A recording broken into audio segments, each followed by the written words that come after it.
warahmatullahi wabarakatuh. Halo guys, perkenalkan nama saya Alia Hobibah. Nama saya Eko Maujia dan di sini ada yang teman kami yang merekam video ini namanya Dini Awalia. Kami dari kelas 10 IPA. Di sini kami akan mengerjakan tugas sejarah Indonesia mengenai wawancara tentang sejarah. Di sini kami sudah dengan Pak Diar.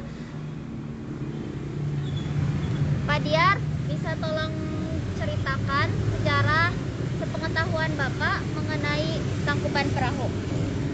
Tersebutlah kisah seorang putri Dayang Sumbi yang mempunyai anak itu Sangkuriang ya. Sangkuriang. Karena Dayang Sumbi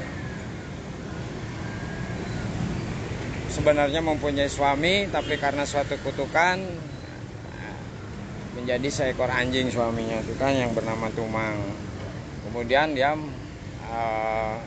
menyepi di tengah hutan begitu kan dengan anaknya Sangkuriang.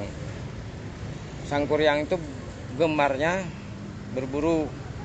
Pada suatu hari karena tidak mendapatkan buruannya, pada akhirnya anjingnya Tumangnya itu dibunuh. Jadi dibawalah ke tempat Dayang Sumbi mengadukan halnya.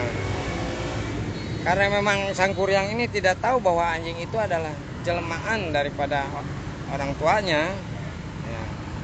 Kaget Dayang Sumbi begitu ditanyakan, Tumang kemana katanya kan. Nah, ini udah di ini karena aku nggak mendapatkan hasil buruan. Marah, dipukulan. Sangkuriang diusir gitu kan. Nah, kemudian diusir, Sangkuriang pergi, Dayang Sumbi pindah lagi ke hutan yang lain gitu kan. Selang berjalannya waktu, Dayang Sumbi itu sedang menenun ya kan, menenun kain. Gulungan kainnya itu jatuh ya kan. Tiba-tiba dia berucap kalau yang mengambilkan itu benangnya itu akan kujadikan suami, kalau laki-laki, kalau perempuan akan dijadikan saudara gitu kan, atau sahabat. Kebetulan ada seorang pemuda gagah perkasa, diambilkannya lah itu benang itu, disampaikannya karena tinggi itu kan tempatnya di hutan, disampaikannya itu ya, pada akhirnya ya berhubungan lah, pertemanan dulu kan.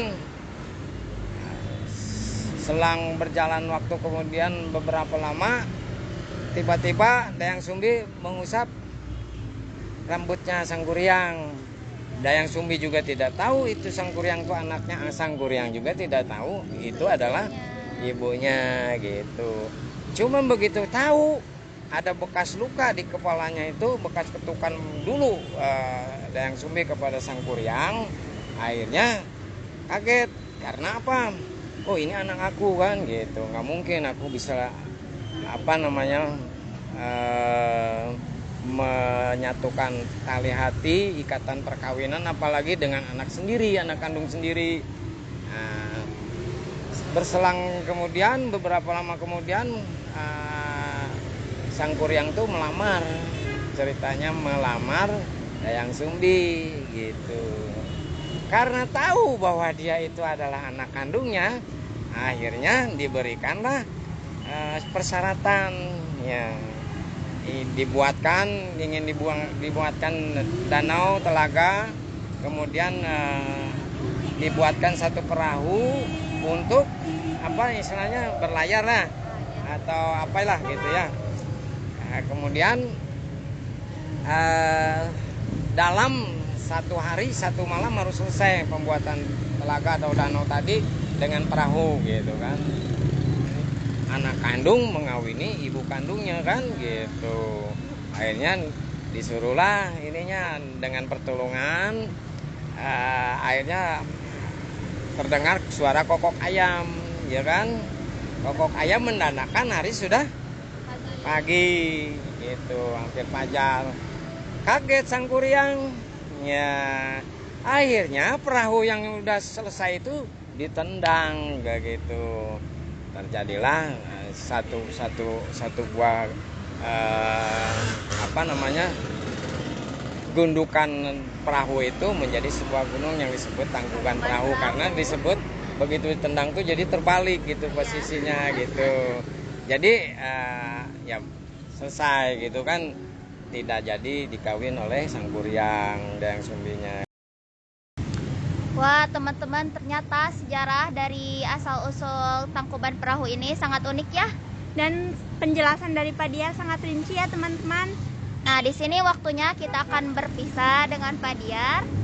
Pak Diar, terima kasih banyak untuk penjelasannya, untuk waktunya juga. Mohon maaf kita mengganggu waktunya ya.